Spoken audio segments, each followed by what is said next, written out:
Hier, je faisais la queue au supermarché et j'entendais une femme raconter à une personne qui l'accompagnait qu'elle avait cuisiné, qu'elle avait raté un plat. En fait, c'est une histoire de viande trop cuite. Bref. Elle disait, mais je suis vraiment bête. C'est quelque chose d'aussi simple que ça. J'ai trouvé le moyen de le rater. Et en une phrase, elle venait de s'étiqueter. C'était plus juste un plat qu'elle avait raté. C'était devenu la preuve qu'elle se voyait comme une incapable.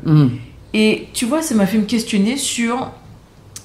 en fait, est-ce qu'un plat raté mérite vraiment une telle catégorisation? En effet, c'est une sacrée question.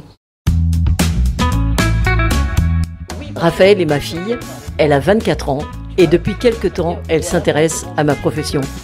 Elle me pose beaucoup de questions sur la médiation professionnelle, sur les thématiques d'actualité et sur tout ce qui touche à la relation. J'ai eu envie de vous partager nos échanges. Voilà. Est-ce que je suis assez motivée pour le faire ou pas? Je dirais que lui dire merci, c'est le minimum. En tout cas, ce qu'on voit là, c'est le pouvoir des mots.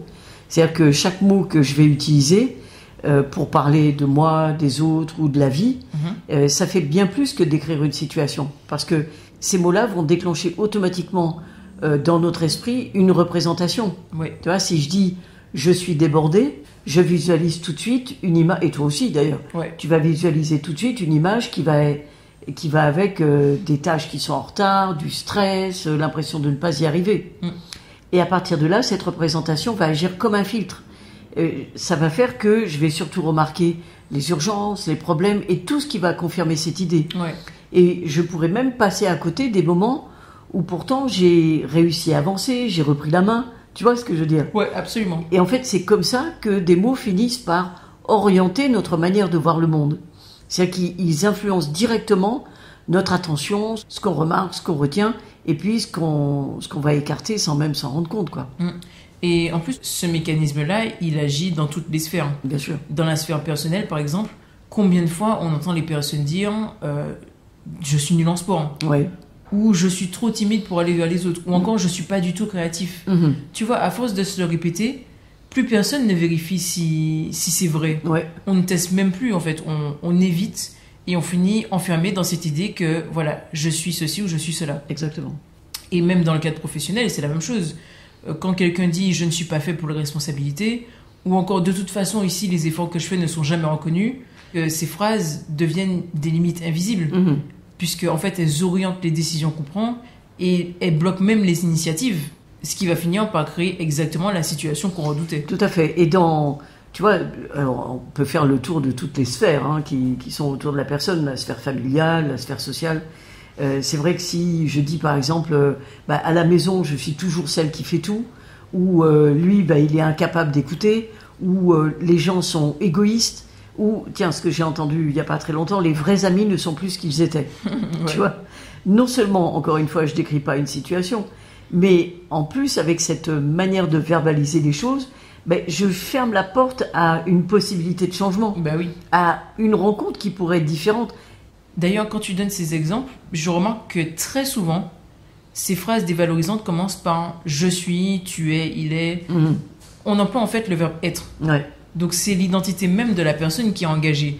Ça finit par être une véritable définition de soi. Oui, quand tu dis « je suis nul », c'est une définition de toi. C'est ça, donc c'est même plus un comportement ou une difficulté qui va être ponctuelle. Quand je dis, on peut reprendre l'exemple de « je suis nul », je suis plus dans un moment où j'ai raté quelque chose à un moment précis, puisque je finis par parler de ce que je suis en général dans mon entièreté. Et c'est pour ça qu'en ingénierie systémique relationnelle, on propose de remplacer le verbe être par le verbe avoir. Exactement. Puisque être engage l'identité, alors que avoir, ça désigne juste une possession à un moment donné. Et c'est toujours plus facile de se défaire d'une possession que de changer qui on est. Exactement. Et quand tu dis en effet que nous le voyons en exercice en ingénierie systémique relationnelle, ça fait vraiment partie des exercices de base que nous mettons en place lors des formations à la médiation professionnelle. Parce que évidemment, les médiateurs vont recevoir des personnes qui vont parler comme ça, en disant je suis ou il est, etc. Et ça va être important de leur faire la différence, par exemple, entre se dire je suis perdu et j'ai un moment de doute. Tu vois, c'est pas du tout la même chose.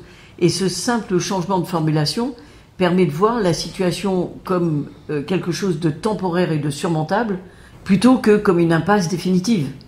En fait, ça va ouvrir la perspective d'agir, de chercher des solutions, là où, avec le verbe être, eh bien, l'auxiliaire d'ailleurs, être, tout semble figé, tout semble sans issue. C'est comme ça, quoi. C'est du fatalisme. Et pour ça, évidemment, la première étape, c'est comme d'habitude, hein, il y a toujours une étape d'observation. Ça va être de porter une attention particulière à notre manière de parler, de bien écouter les mots que nous employons, sans nous juger, mais simplement pour mieux comprendre leur influence. Parce que, comme je l'ai dit tout à l'heure, chaque mot active une représentation. Et pour reprendre cet exemple, si je me dis « je suis nul », à quoi je pense tout de suite ? Quels souvenirs, quelles situations, quelles images de mes échecs me reviennent en tête ? Tu vois, c'est vraiment fort. Alors que si à la place, je me disais « en fait, j'ai un terrain d'apprentissage devant moi », eh bien, j'ouvre des scénarios que je n'envisageais pas du tout jusque-là. Et on voit que c'est là que tout peut basculer, parce que les mots deviennent des leviers. Ouais. Et d'ailleurs, pour prendre des exemples de reformulation, plutôt que de dire « je ne vaux rien », à la place, je peux peut-être dire « j'ai pas réussi ma mission d'aujourd'hui ». Ce qui sous-entend qu'en travaillant sur tel point, je vais m'améliorer. Exactement, tu vois. Et alors, puisque des exemples, au lieu de dire « les autres sont des profiteurs », je pourrais me dire que j'ai vécu des déceptions, mais toutes les relations ne ressemblent pas à celle-ci, tu vois. Donc ça sous-entend, en fait, que je me mets dans une perspective où je peux rencontrer autre chose. C'est ça. Et plus ces nouveaux mots prennent de la place, et plus le regard qu'on a sur la situation change. Alors évidemment, c'est pas immédiat, mais progressivement, c'est toute notre ambiance mentale qui évolue. C'est ça. Quand tu dis ça, d'ailleurs, ça me fait penser à des dirigeants d'organisations qui ont bien compris l'impact direct du vocabulaire sur l'ambiance de travail. Et par exemple, il y a des obligations d'avoir des référents harcèlement dans les organisations qui ont plus de X salariés. Certains dirigeants ont choisi d'instaurer des référents qualité relationnelle. Ça peut sembler anecdotique, mais ça ne l'est pas. Parce que d'un côté, il y a l'idée qui s'installe qu'il faut surveiller les personnes, les problèmes, les conflits. Et de l'autre, ce qui va être mis en avant, c'est une qualité des relations à construire, un dialogue social à entretenir. Et évidemment, ça influence les comportements. C'est-à-dire que les salariés savent qu'il existe un espace pour parler de ce qui fonctionne, de ce qui peut être amélioré, sans que ce soit uniquement centré sur les crises. Oui, finalement, même dans le cadre professionnel, les mots choisis orientent l'action. Bien sûr. On ne regarde pas les situations de la même manière si on parle d'un problème à éviter ou d'une qualité des relations à développer, comme tu disais. Alors, plutôt que de répéter « c'est trop difficile », on peut choisir de dire « c'est un défi et j'ai déjà surmonté d'autres défis ». Exactement. Et si cette habitude s'installe, on l'a déjà dit, mais c'est toute la perception du monde qui s'ajuste. Non pas, alors c'est pas du tout un monde de bisounours, c'est pas en niant les difficultés, mais c'est en laissant plus de place à ce qui nourrit, à ce qui contribue, à ce qui fait avancer en fait.